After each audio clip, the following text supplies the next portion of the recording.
जय हिंद दोस्तों, गुरुजी गोलू सिंह टीम की तरफ से सभी भाइयों को राम राम नमस्कार। और आप लोग को बिहार पुलिस के लेके आप लोग इम्पोर्टेंट क्वेश्चन मैं लेके आया हूँ और ये शॉर्ट वीडियो रहने वाला है जो आपको अच्छा बेस्ट क्वेश्चन लेके रहेगा। आप प्लीज़ मेरे चैनल को लाइक सब्सक्राइब शेयर कीजिए। जो भी अभ्यर्थी का इस बार फिजिकल में कम नंबर है निराश मत होए। गुरुजी गोलू सिंह टीम आपको हर जगह हर वक्त सपोर्ट करेगा। तो आप लोग को देखिए मैं क्वेश्चन का लेवल लेकर आया हूँ, तो आप लोग घबराए नहीं। पहला क्वेश्चन है, डंडा फौज का गठन। डंडा फौज का गठन कौन और कहाँ किया था? तो डंडा फौज का गठन चमनदीप जो थे उन्होंने पंजाब में किया था। कहाँ किया था?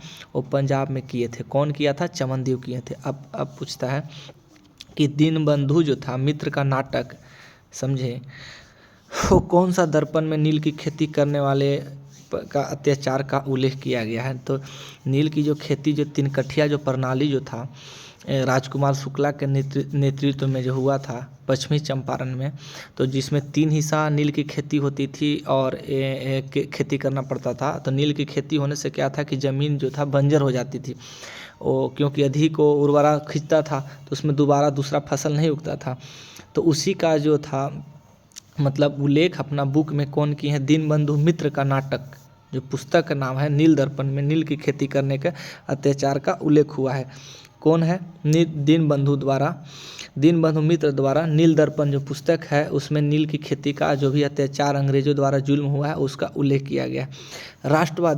राष्ट्रवादी अहरार आंदोलन कौन प्रारंभ किया था? तो उन्होंने मजहरूल हक ने किया था। कौन किया था? मजहरूल हक ने किया था राष्ट्रवादी अहरार आंदोलन का। आत्मसम्मान आंदोलन की शुरुआत रामस्वामी नायकर ने किया था। कौन किया था? पूछेगा कि आत्मसम्मान मतलब खुद को मान सम्मान के लिए, अगर आपका कोई भी मान सम्मान पे अगर कोई बाधा डालता है तो अपना आत्मसम्मान के लिए अगर कोई आप आंदोलन का शुरुआत कीजिएगा तो आत्मसम्मान आंदोलन की जो शुरुआत जो रामास्वामी नायकर ने किया था। कौन किया था? रामास्वामी नायकर ने किया था। निरंकारी आंदोलन की शुरुआत दयाल दास ने किया था। कौन किया था? दयाल दास ने किया था। ब्रह्म समाज का प्रतिज्ञा पत्र कौन किया था? ब्रह्म समाज का प्रतिज्ञा पत्र जो था देवेंद्र नाथ ठाकुर। ये देखिए दोस्तों, एक क्वेश्चन बहुत इंपॉर्टेंट रहने वाला है कि ब्रह्म समाज का प्रतिज्ञा पत्र कौन लिखा था या कौन तैयार किया था? तो देवेंद्र नाथ ठाकुर ने तैयार किया था। कौन किया था? देवेंद्र नाथ ठाकुर ने।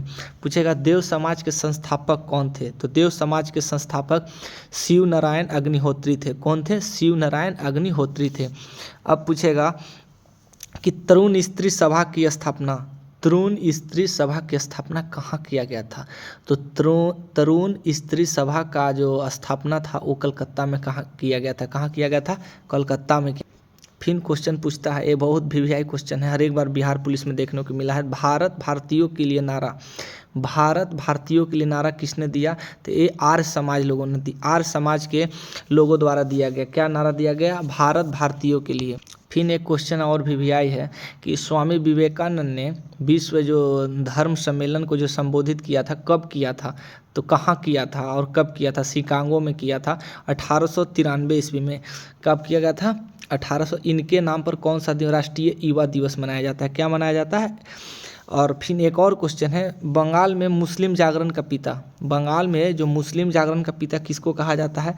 तो बंगाल में मुस्लिम जागरण का पिता नवाब अब्दुल लतीफ़ खान को किसको कहा जाता है? नवाब अब्दुल लतीफ़ खान को बंगाल में मुस्लिम जागरण का पिता कहा। पूछेगा कि फिर पूछता है क्वेश्चन, दिल्ली षड्यंत्र केस में मुखबिरी मतलब समझे, मतलब साइड से सूचना दे देना। तो दिल्ली षड्यंत्र केस में मुखबिरी का सूचना कौन दिया था? तो दीनानाथ दिए थे। कौन दिए थे? दीनानाथ। पूछेगा कि अलीपुर जो केस हुआ था इसमें सरकारी गवाह कौन बन गया था? ये देखिए, षड्यंत्र में दीनानाथ जो था मुखबिरी कर दिया था, समझे। अंग्रेज को मतलब जाकर बता दिया था।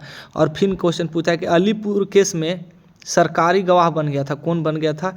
ये नरेंद्र गोसाई। कौन बना था? नरेंद्र गोसाई। और फिर पूछता है कि सबसे कम उम्र में फांसी पर सजा पाने वाले क्रांतिकारी कौन है?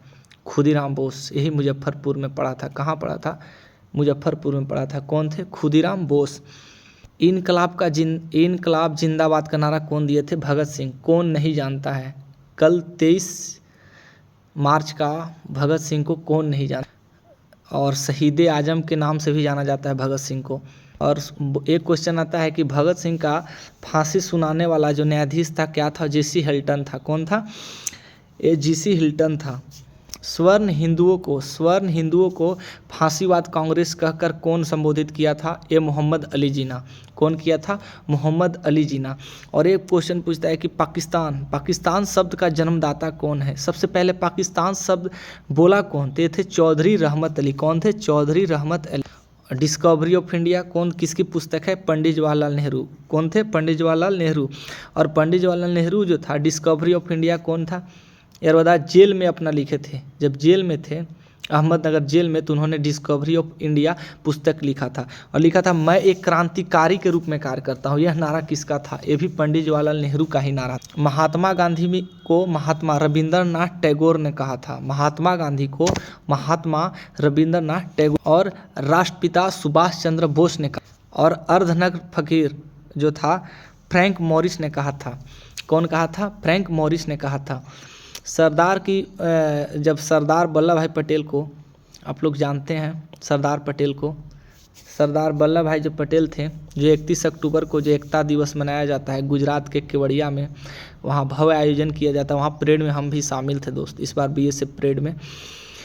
तो आप लोग को मैं बता देना चाहता हूँ, सरदार की उपाधि कौन उन लोग को उनको दिया? तो गुजरात में बारदौली सत्याग्रह में उन्होंने सरदार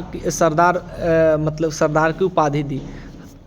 और ये भी क्वेश्चन पूछता है कि सुभाष चंद्र बोस को सर्वप्रथम नेताजी किसने बोला था? तो सुभाष चंद्र बोस को सर्वप्रथम नेताजी एडोल्फ हिटलर ने कहा था। कौन कहा था दोस्त? Adolf Hitler. और गोखले के आध्यात्मिक गुरु एवं राजनीतिक गुरु कौन थे? MG रनाडे थे। कौन थे? जब गोपाल कृष्ण गोखले के आध्यात्मिक एवं राजनीतिक गुरु कौन थे? MG रनाडे थे। कौन थे? MG रनाडे। और महात्मा गांधी का राजनीतिक गुरु पूछ देगा तो गोपाल कृष्ण गोखले। महात्मा गांधी का राजनीतिक गुरु कौन थे? गोपाल कृष्ण गोखले। और सुभाष चंद्र बोस के राजनीतिक गुरु बोल दे तो देशबंधु चित्तरंजन दास। कौन थे? सुभाष चंद्र बोस के राजनीतिक गुरु देशबंधु चित्तरंजन दास। और जो भारत का आयरन मैन, जो बिस्मार्क, किसको कहा जाता है? सरदार वल्लभ भाई पटेल को ही कहा जाता है। राष्ट्रीय युवा आंदोलन जो था, या राष्ट्रीय युवा दिवस जो बोला जाता है, ये किससे संबंधित है? स्वामी विवेकानंद से। लोक हितवादी किसको कहा जाता है? गोपाल हरि देशमुख को लोक हितवादी कहा जाता है। देखिए दोस्तों, जो क्वेश्चन है बिहार पुलिस के लिए VVI इंपॉर्टेंट क्वेश्चन पेपर रहने वाला है। एग्जाम में यही सब पूछता है, आप देख भी सकते हैं प्रीवियस ईयर पेपर को। एओ ह्यूम जो थे, इसको हर्मिट ऑफ शिमला भी कहा जाता है। क्या कहा जाता है? हर्मिट ऑफ शिमला भी कहा जाता है। और बिना ताज का बादशाह सुरेंद्रनाथ बनर्जी को क्या कहा जाता है? बिना ताज का बादशाह किसको कहा जाता है? सुरेंद्रनाथ बनर्जी को। यंग बंगाल आंदोलन का जो प्रवर्तक थे विवियन डिरोजियो। कौन थे? विवियन डिरोजियो। कौन थे? यंग बंगाल आंदोलन का राष्ट्रीय युवा दिवस में बता ही दिया, स्वामी विवेकानंद के उन्हीं के यादगार में मनाया। पूछता है दोस्त एक और इम्पोर्टेंट क्वेश्चन, भारत के प्रथम मुस्लिम अध्यक्ष कौन थे? कांग्रेस के प्रथम मुस्लिम अध्यक्ष तो बदरुद्दीन तैयबजी को कहा जाता है। किसको कहा जाता है? बदरुद्दीन तैयबजी। और एक क्वेश्चन पूछता है VVI ये भी क्वेश्चन है, तीनों गोलमेज सम्मेलन में भाग लेने वाले पहले भारतीय कौन थे? तो डॉक्टर भीमराव अम्बेडकर। कौन थे? डॉक्टर भीमराव अम्बेडकर। पूछता है फिर खिलाफत आंदोलन की शुरुआत तो मोहम्मद अली और शौकत अली 1919 ईस्वी में इस आंदोलन की शुरुआत किया। आर्य महिला सभा की स्थापना पंडित रमाबाई ने की थी। आर्य महिला जो थी सभा की स्थापना कौन की थी? पंडित रमाबाई की थी। कौन की थी? पंडित रमाबाई। इंडिया इंडिपेंडेंस लिंक की स्थापना रास बिहारी बोस ने किया था। कौन किया था? रास बिहारी बोस ने किया था। भारत के पितामह ग्रैंड ओल्ड मैन जिसको कहा जाता है, grand old man of India, दादा भाई नौरोजी। ये भी VVI क्वेश्चन है, भी हर एक बार पूछता है दोस्त। 22 दिसंबर 1939 को कांग्रेस मंत्रिमंडल को में सामूहिक रूप से त्याग पत्र जो त्याग पत्र दिया गया, इस दिन को कांग्रेस ने मुक्ति दिवस कहा। क्या कहा? मुक्ति दिवस कहा। मतलब इन्होंने कांग्रेस जो सामूहिक रूप से जो त्याग पत्र दिया, इन्होंने सब मिलके 22 दिसंबर 1939 को इन्होंने मुक्ति दिवस कहा। क्या कहा? मुक्ति दिवस कहा। देखिए ऐसे मैं इंपॉर्टेंट क्वेश्चन दोस्तों मैं बिहार पुलिस के लिए मैं पर डे लेके आऊँगा। तो आप लोग मेरे वीडियो को लाइक शेयर कमेंट कीजिए ताकि और भी भाई लोग जुटें और ताकि सभी भाई का हेल्प हो सके। मेरे वीडियो को जितना से जितना सब्सक्राइब लाइक शेयर कीजिए। जय हिंद जय भारत।